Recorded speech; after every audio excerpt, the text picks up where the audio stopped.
I think so. Yeah, man. Absolutely. Yeah. Yes, sir. Well, hi, everybody, and welcome back to another episode of 100 Yards of Football. This is our Draft Prospect Show, along with our co-host and founder, Vincent Turner. I'm Harper LaBelle. Logan Landers is our producer and engineer. And between the three of us, is there anybody in the college ranks that has improved as much as the next young man that we're going to be talking about? Vincent, I'm going to start it like this. Where did Will Howard come from?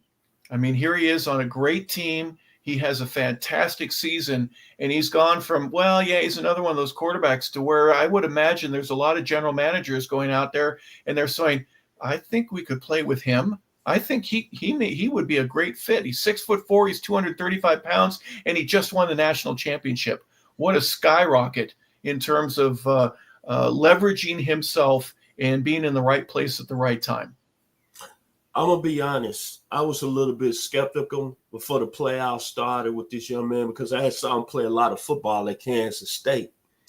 And he was impressive, but he was more of a guy that did a lot of things with his legs.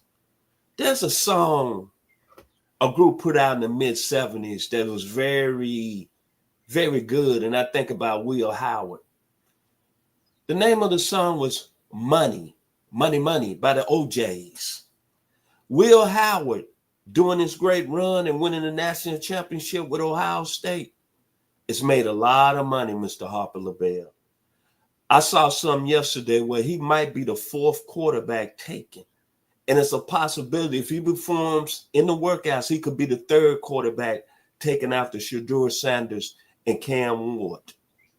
The scouts have fell in love with him. And he had some very good games in the playoffs. And he started it off with my team up there from the 865 Rocky Top, where he went for 311 yards, 3 touchdowns, and he made Tennessee look bad. And I'm going to tell you, honestly, Harper, I didn't think his skill set was that good and really throwing the deep ball. He was very accurate. And to play at the next level, if you can throw the deep ball like that, you're going to have a future. Back to you, Mr. LaBelle. Well, first and foremost, let's just say that one of the great songs of all time is Love Train, right? Let's do the Love Train. We can do Money, Money, Money, but Backstabber, there's some great songs from the OJs. But I'm glad you were thinking about them when we're talking about Will. You know, there's some folks that would criticize if you're at Kansas State. So what on earth is that quarterback leaving us for to go? He thinks he's going to go play at Ohio State. He's lost his mind. No, he didn't. No, he didn't. He had a pretty good idea what was going to. There are some folks that are going, you know, with all the talent around at Ohio State, the amount of size and speed and strength that they had, the skill level, the number of 5 stars that anyone could play quarterback there. Well, you didn't, so let's just see who did. Will Howard had a fantastic last year. Again, he's 6'4". He's 235 pounds. He's from Dowington, Pennsylvania. In 2024, he was 309 out of 430. He completed 73% of his passes for over 4,000 yards. He averaged 9.5 yards per reception, 35 touchdowns, 10 interceptions. He was sacked 14 times. And oh, by the way, he rushed for 226 yards and 7 touchdowns as well. He's a leader. He's a guy that got the ball to the right guy. And being in Chip Kelly's offense, basically he said, I got 1,000 plays and 1,000 skill levels that you need to get to. Kid, you're at number 1 today. Tomorrow you'll be at number 2. And hopefully you'll be at 5 and 12 and 15 and 20. And the added responsibility that he was given and his ability to get the ball out to the right guy at the right time, you're right. He's going to cash in because he was able to do it. If he takes that same type of humble, I'm going to approach this game as you teach me what I need to know, coach.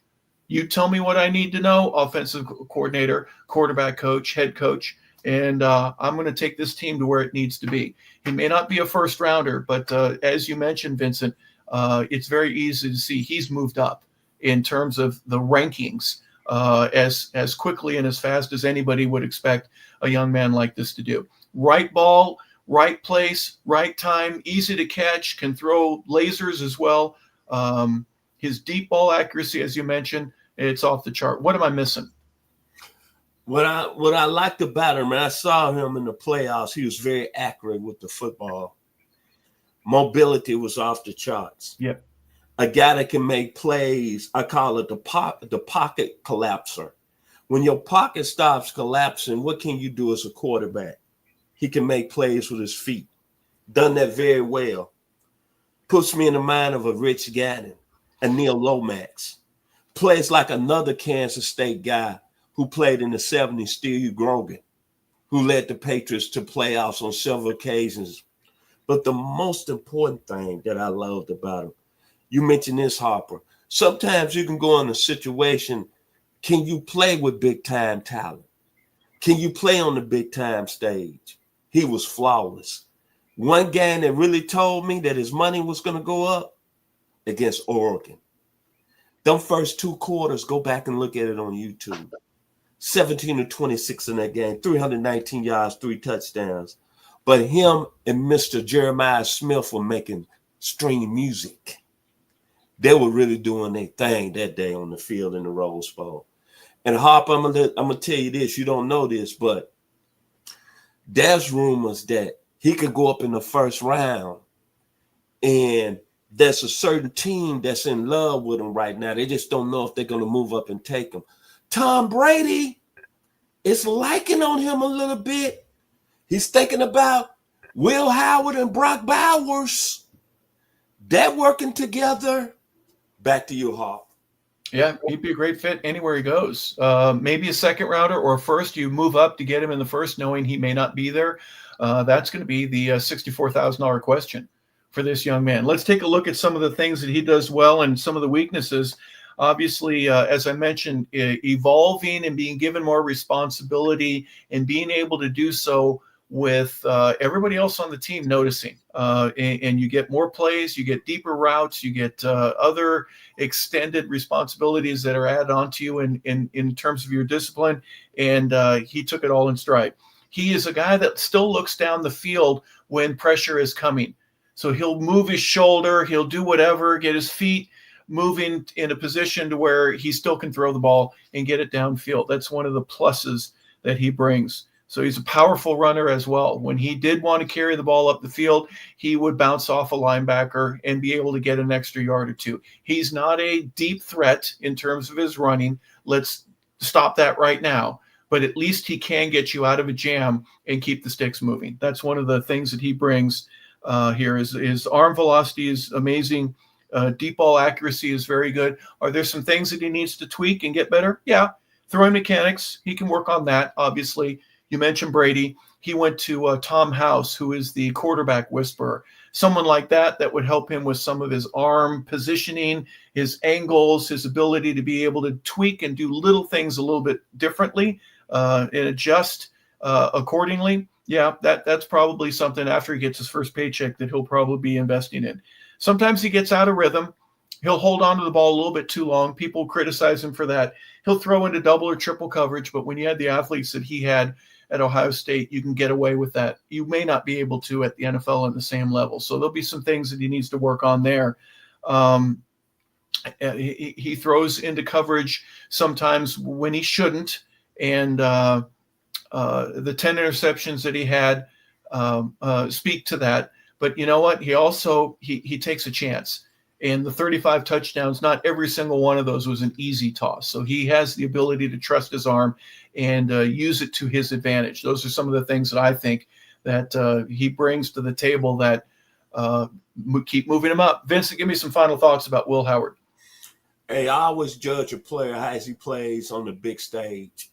And I didn't see another player have a better, I want to say, postseason run than Will Howard.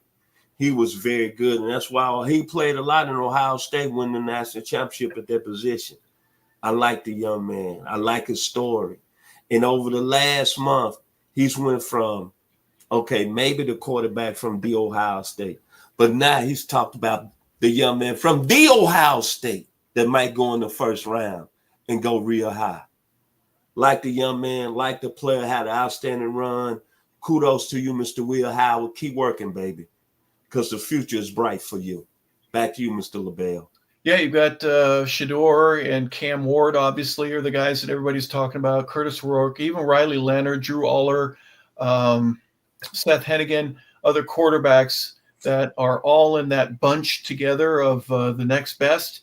And I think Will Howard has done an excellent job of saying, okay, when the cream rises to the top, I can do that. I can do that. I can also do this. And by the way, I'm a national champion.